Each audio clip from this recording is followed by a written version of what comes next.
Welcome to this course on manufacturing of turbines. So in this lesson 36 of the course, we will see the vacuum infusion processing, which is one of the manufacturing processes for manufacturing the wind turbine blades.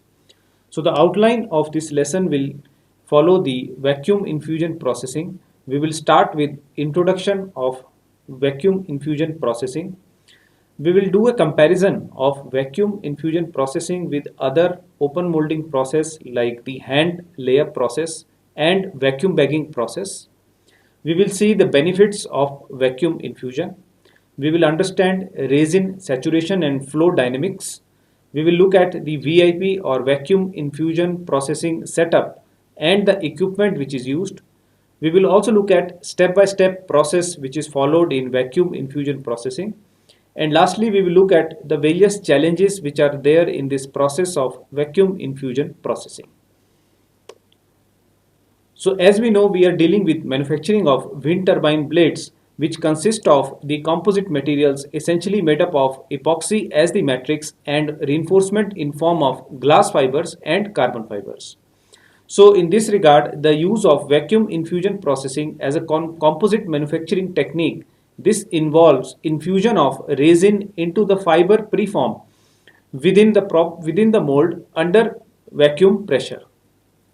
The process utilizes atmospheric pressure to drive the resin through the fibers, ensuring complete wet out and strong composite parts.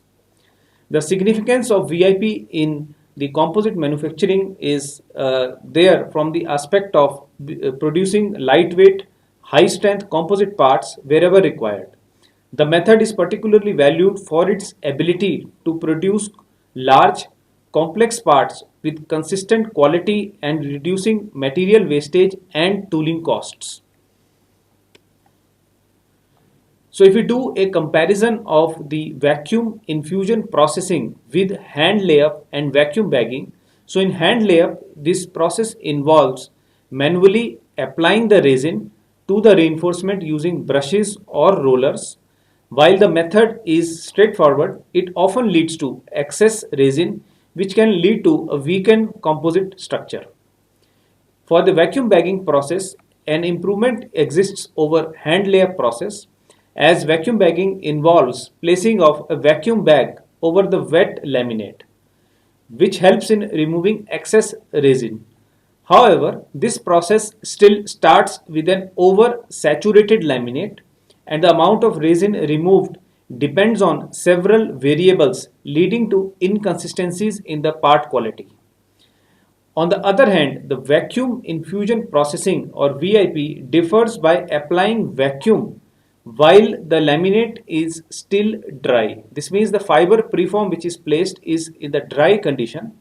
The resin is then infused in the fiber preform, minimizing excess and achieving a near perfect fiber to resin ratio.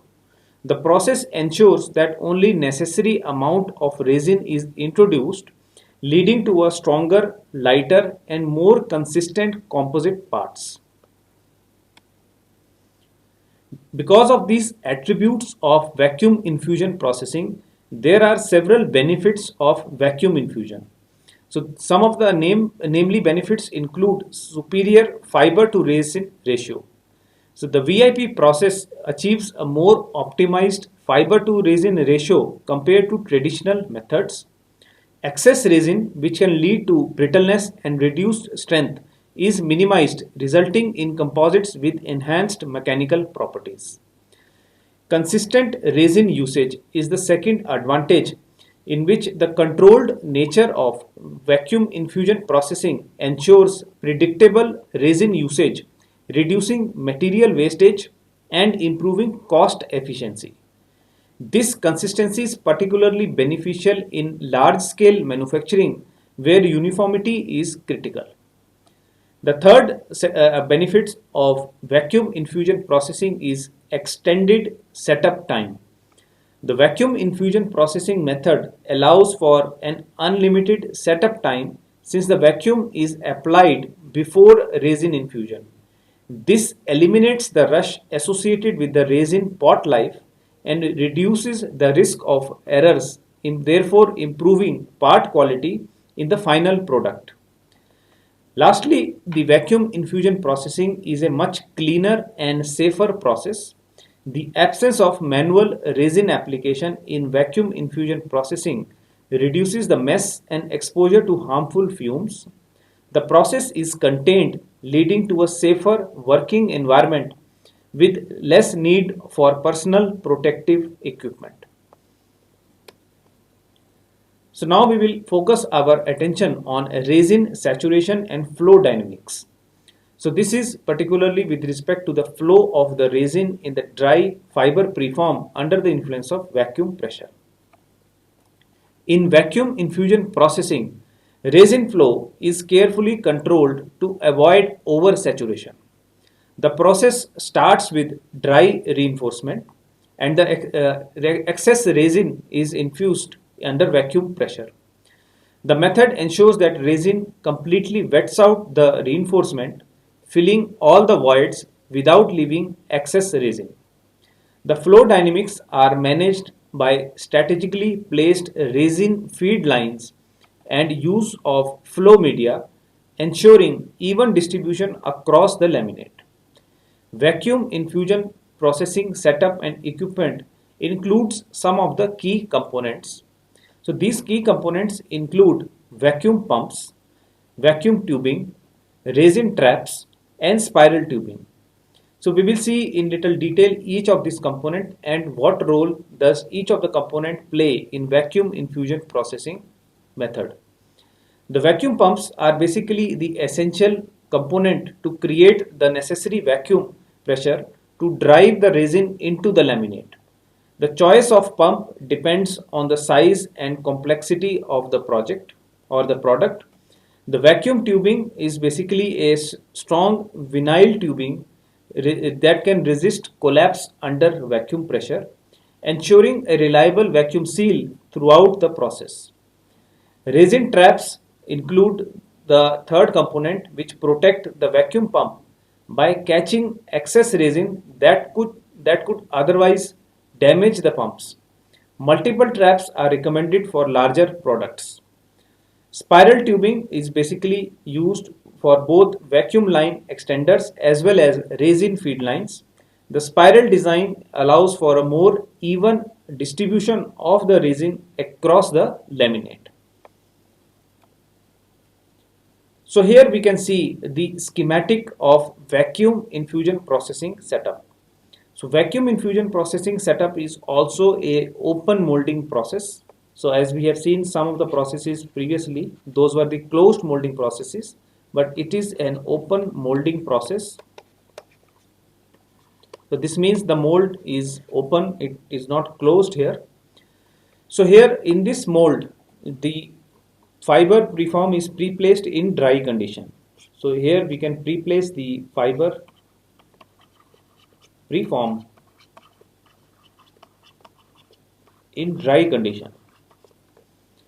Subsequently, this mold is connected to a resin inlet pipe on the left hand side, which is connected to a resin tank. On the right hand side, there is a vacuum outlet pipe and this is connected to the resin trap. So as we have just seen, the role of resin trap is to capture the excess resin coming out from here and thereby preventing this resin from going into the vacuum pump. The vacuum pump is basically the creates the driving vacuum which generates vacuum inside the mold, thereby pulling in the resin from here. The atmospheric pressure acts on all the parts, all the sides, all the faces of this mold, thereby creating the consolidation pressure in the laminates. So this setup is widely used for manufacturing the wind turbine blades. So now we will see step by step the processes which are followed in vacuum infusion processing for manufacturing the wind turbine blade. So the first step involves mold preparation and reinforcement selection. Mold quality is a very essential parameter here to ensure the mold is rigid and it possesses a high gloss finish for effective resin flow and easy part release. A minimum flange of width of approximately 6 inches is recommended to facilitate proper placement of sealant tape and spiral tubing. So this sealant tape and spiral tubing are basically auxiliary components used in vacuum infusion processing so as to proper generation of the vacuum inside the mold, as well as the spiral tubing ensures uniform distribution of the resin. The reinforcement is used in form of fabrics or the woven fabrics, which can be the fiberglass or glass fiber and carbon fiber. So fiberglass is known to have high permeability, which is quite advantageous for the viscous resin flow, making a fiberglass or glass fiber as a preferred reinforcement material in vacuum infusion processing. On the other hand, the carbon fiber, due to its lower permeability, so additional flow media is sometimes required for uniform resin distribution. So this is basically the first step where we are preparing the mold and pre-placing the reinforcement in form of woven fabrics. So in the second step, the resin and vacuum lines are set up. So resin feed is typically done from a standing source such as a bucket, ensuring a consistent supply of resin during the infusion process.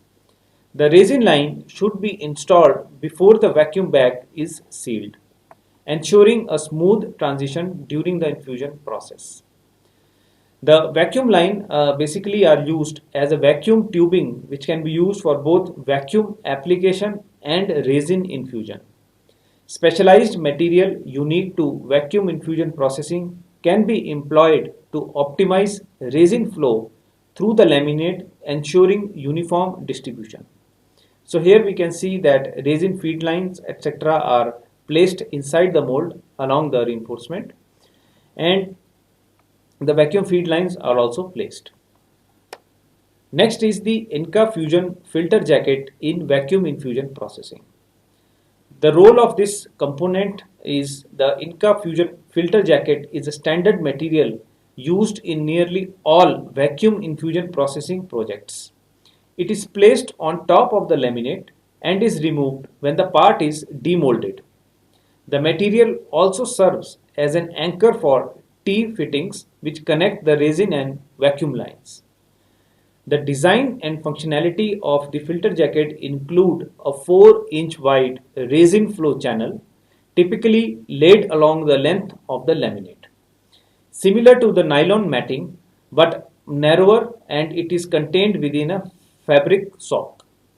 The sock design holds the resin until the entire length is filled with the resin, ensuring consistent resin flow across long spans. Once the sock is fully saturated, the resin begins to flow outward into the laminate, maintaining a steady flow rate. The application as surface media include using the filter jacket as surface media, which is crucial to place below the beneath the peel ply. The failure to use the peel ply will result in filter jacket being permanently adhered to the laminate, and this will lead to several defects in the cured laminate. Next important component in the vacuum infusion processing is the spiral tubing.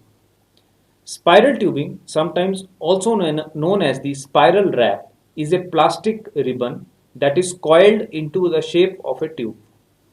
Due to its construction, air or resin can enter or leave the walls of the tube throughout its entire length. This property makes the spiral tubing ideal for in-bag vacuum lines or resin feed lines. When used as a feed line, resin will quickly travel through the tube but simultaneously seep along the way. This allows quick wet out of long stretch within the laminate, and it needs to be sure to wrap the spiral tubing in the peel ply for easy removal. So here we can see that the T-fittings and the filter jacket being placed inside the mold.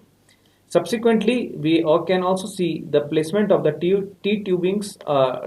T-fittings of the spiral tubing along the periphery of the mold, along with the presence of the sealant tape, which ensures that no leakage occurs in the vacuum infusion processing setup. Step number 3 is basically the step in which the vacuum bag is constructed. So this step also ensures that vacuum bag is tightly sealed and it provides ample space for all materials and tubing. We need to also avoid excessive or insufficient bag material to prevent resin pooling or improper infusion. The tubing attachment needs to be carefully done for the resin and vacuum lines. A caution needs to be exercised while cutting holes through the bag for tubes, as these connections are prone to leaks. Pre-pump setting is done before activating the vacuum pump and clamping of the resin line. The resin line must be sealed and the vacuum is drawn before introducing the resin to prevent it by acting as a temporary leak. Use of a flow regulator to clamp the resin line is creased at the tube. The vacuum pump setup is the next step in vacuum infusion processing. Attaching the vacuum pump is the first step where all the components are securely placed and attached to the vacuum pump system. All connections need to be airtight to maintain optimal vacuum pressure. Here there is a very strong importance of the strong vacuum pump because it is the vacuum pump which is driving the resin into the pre-placed preform fibers. The vacuum pump is crucial for resin infusion as it drives the process through using the vacuum pressure.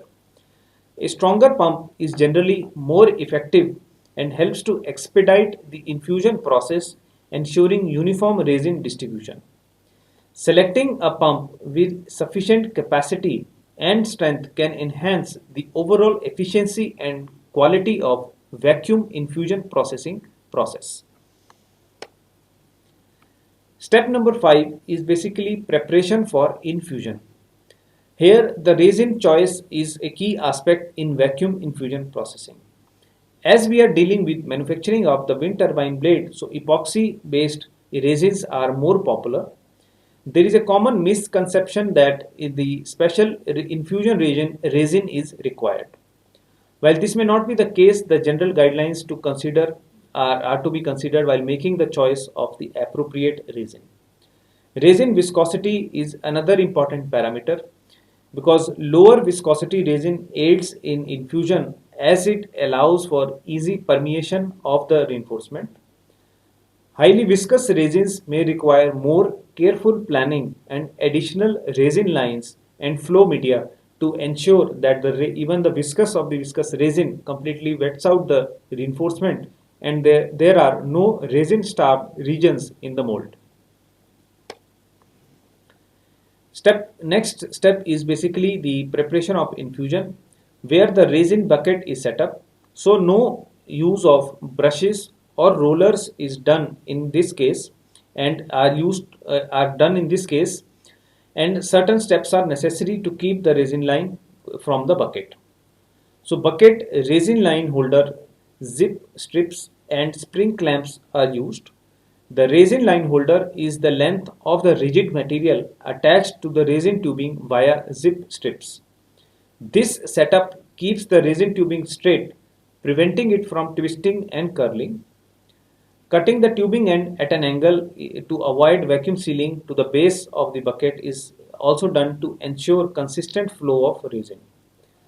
Next step is to clamp the resin line to the bucket to always ensure that it stays in its place during the infusion process.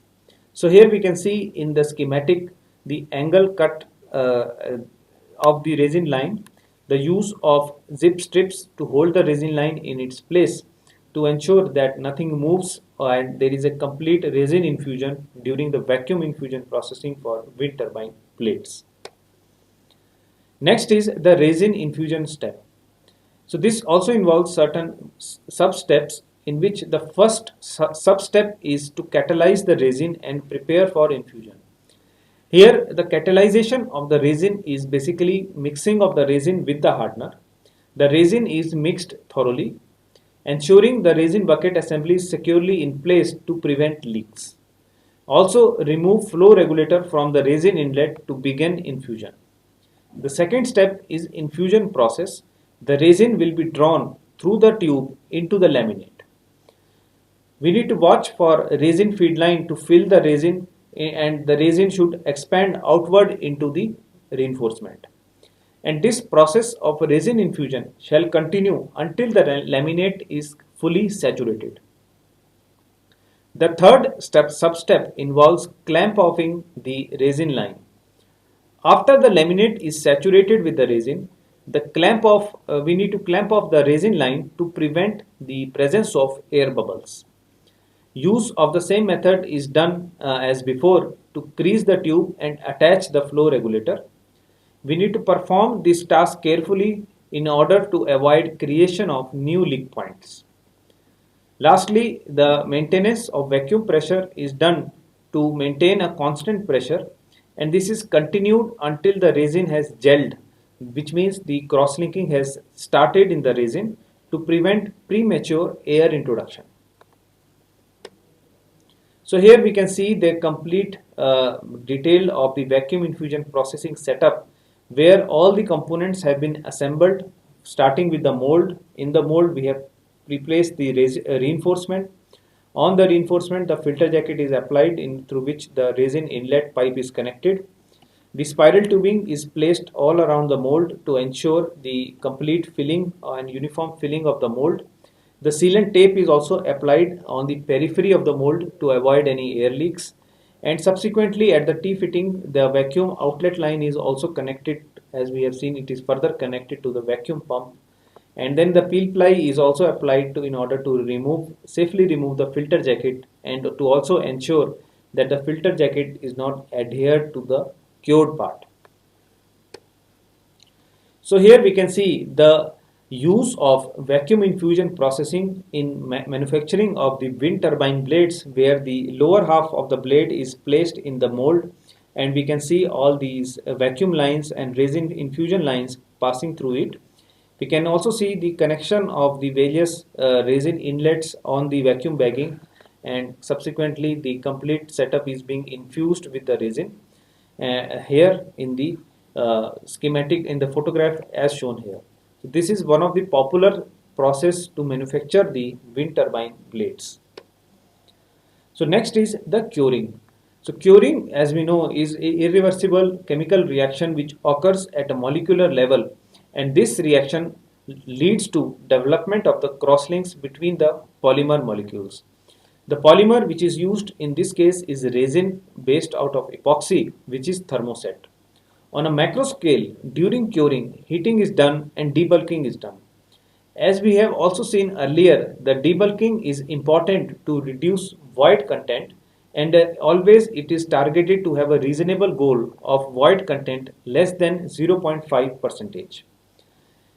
After vacuum infusion processing is done, sometimes the autoclave curing can be proceeded. Autoclaves, as we know, are pressure vessels which allow for simultaneous imposition of pressure by vacuum and heat. Vacuum is directly applied on the part. However, autoclaves can have high capital cost. Sometimes the autoclaves may also be filled with inert gases to avoid any tendency of oxidation.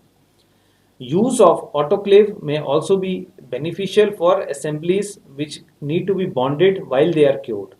So this process of use of pressure to ensure intimate contact of the bonding and curing to occur together is known as co-curing. Now we will look at some of the challenges and pitfalls of the vacuum infusion processing. As we have seen, the vacuum infusion processing involves a setup of a complex equipment. The setup of vacuum infusion processing, as we have seen, is quite intricate and complex compared to other processing methods. This requires careful planning and execution. Mistakes in placement of fiber in place of vacuum and resin lines can lead to parts with defects. The second challenge is trial and error, where vacuum infusion process often requires multiple attempts before we achieve the perfect combination of the process parameters.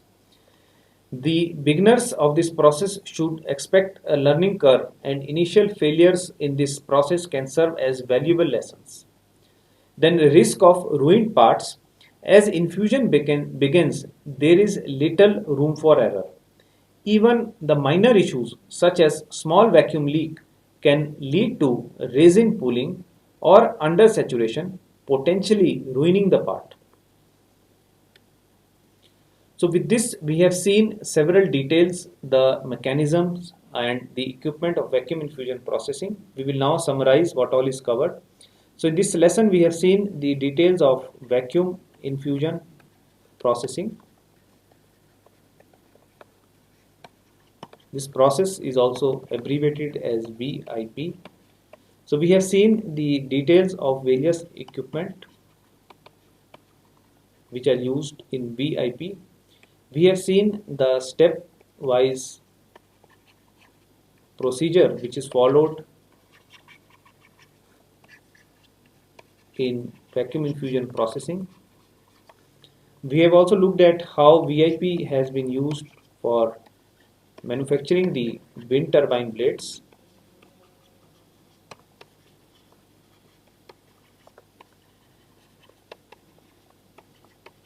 And lastly, we have looked at some of the challenges and pitfalls in vacuum infusion processing. So in the next lesson, we will move to discuss the coatings which are used on the wind turbines. Thank you.